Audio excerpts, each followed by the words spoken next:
Saudações, adeptos do dado, eu sou o Stefinha e dessa vez estamos aqui para falar de, novamente, livros. Como prometido no vídeo do Tolkien, eu estou aqui para falar de Herdeiro do Império, o primeiro livro da trilogia Throne. Esse é um livro interessante porque, depois dos filmes originais da trilogia clássica, que acabaram em 83, foi a primeira vez que se viu alguma obra original com aqueles personagens que o pessoal tanto amava. Na época era a única coisa do universo expandido que o público tinha um grande acesso, que não fosse o especial de Natal de Star Wars. No entanto, há um problema.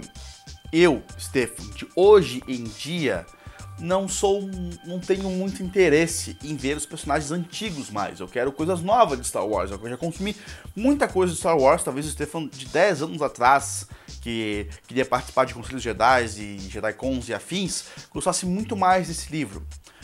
Porém, eu não sou mais assim. Eu gosto muito dos novos filmes, o Despertar da Força e Os Últimos Jedi, justamente porque tem coisas novas. O Últimos Jedi é o meu filme preferido da franquia. Um monte de gente por causa de mim. Tudo bem, problema de vocês. Mas é um fato de que não me atrai tanto quanto poderia antigamente. Então, eu demorei bastante para chegar na metade do livro. Aí eu parei, fui ler livros de RPG, fui ler o Xanatar's Guide to Everything, fui ler o Mordecai and Tomb of Foes, fui lendo outras coisas porque realmente eu não tinha muito interesse.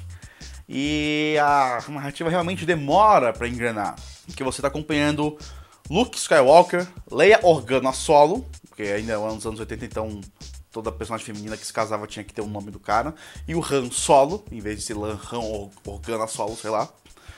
Eles estão 5 anos após os eventos do último filme, Retorno de Jedi, lidando com a Nova República e as coisas que acontecem e permeiam essa nova treta política. O primeiro ponto importante é que o Almirante Thrawn, que é o grande vilão, ele é um vilão excelente.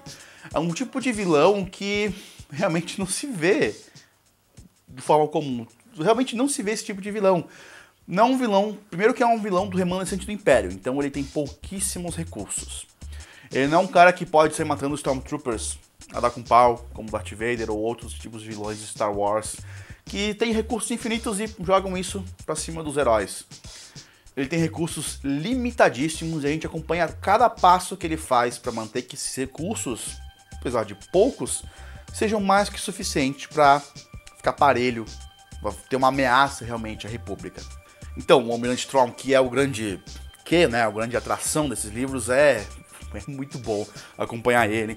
Você acompanha a linha de raciocínio dele, você vê que ele analisa as diferentes raças e espécies através da sua arte, coisas que não se via antes. Então, o Timothy Zahn, que é o cara que escreveu isso, fez esse personagem original, é bizarro de tão bom que é.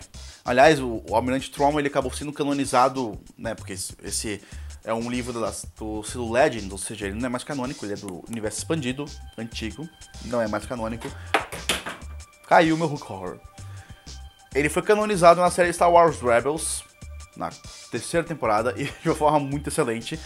E eu vi a série Star Wars Rebels antes de ler esses livros, e o personagem encaixa perfeitamente. Você entende como é a questão metódica, a voz, tudo. Nossa, é perfeito. Agora, quanto aos destinos nos heróis antigos, Han Solo, Luke Skywalker e Leia Organa, demorou muito pra eu criar interesse, porque realmente eu acho muito sem graça o que foi feito com eles. Eu entendo que na época era um negócio interessante, né, de que estavam levando muito devagar, mas era o Han Solo metido em reunião política, a Leia metida em reunião política, que não tinha o menor interesse pra mim.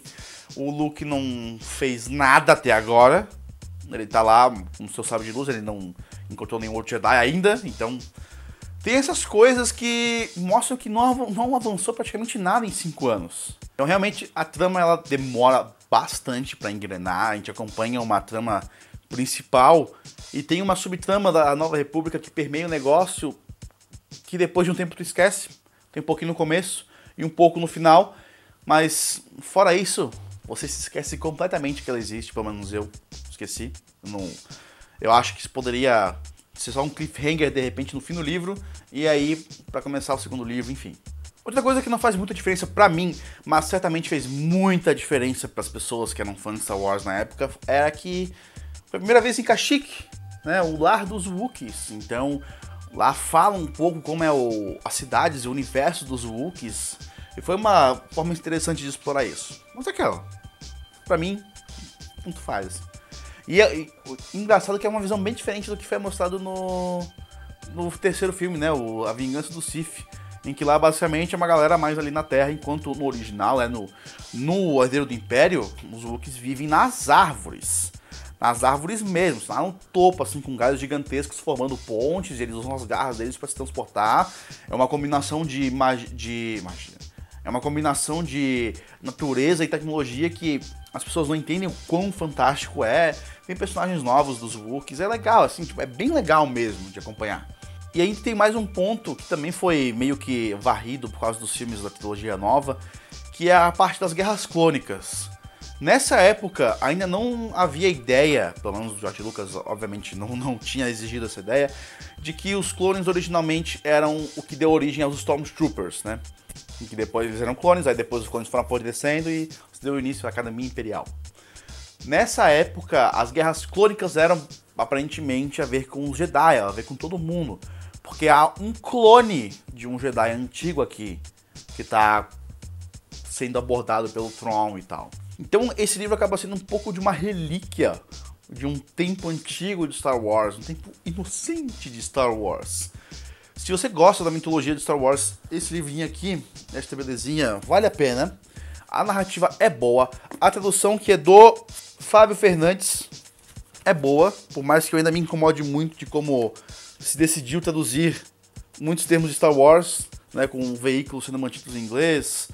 E isso, como tradutor, me deixa confuso, mas né, não tem o que fazer. Pelo que eu entendo, são necessidades de manter as coisas original.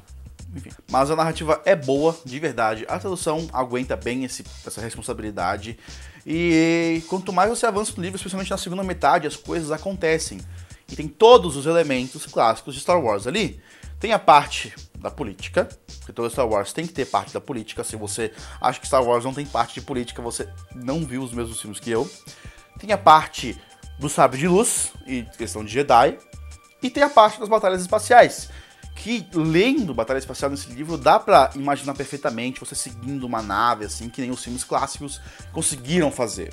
Então acho que é isso. Não tem muito mais o que falar desse livro. Eu já tô quase na metade do segundo livro, que é a Ascensão da Força Sombria. Pode ver aqui. Eu ainda tô muito curioso pra saber se esse esqueminha de segurar raio com sabre de luz surgiu nesse livro, ou vocês estão encaixando uma ideia nova que foi apresentada nos filmes da nova trilogia nessa capa aqui. Aliás, é bom, interessante informar que essas capas, que são muito bonitas, são do Mark Simonetti, o cara que ficou famosão por fazer as capas das versões brasileiras de Game of Thrones, né, das Crônicas de Gelo e Fogo. E é isso aí, gente. Se você já leu esses livros, conta aí o que você achou, o que você acha do Almirante Thrawn, desses personagens novos que foram introduzidos há tantas décadas e estão sendo utilizados novamente para criar uma nova narrativa para um novo público. Caso você não leu, que tipo de material de Star Wars você gostaria de consumir? Conte nos comentários. Vou falar dos filmes também. E se falar mal dos últimos Jedi, eu vou incomodar também, porque eu acho esse filme excelente. Então, isso aí. Beijo e falou.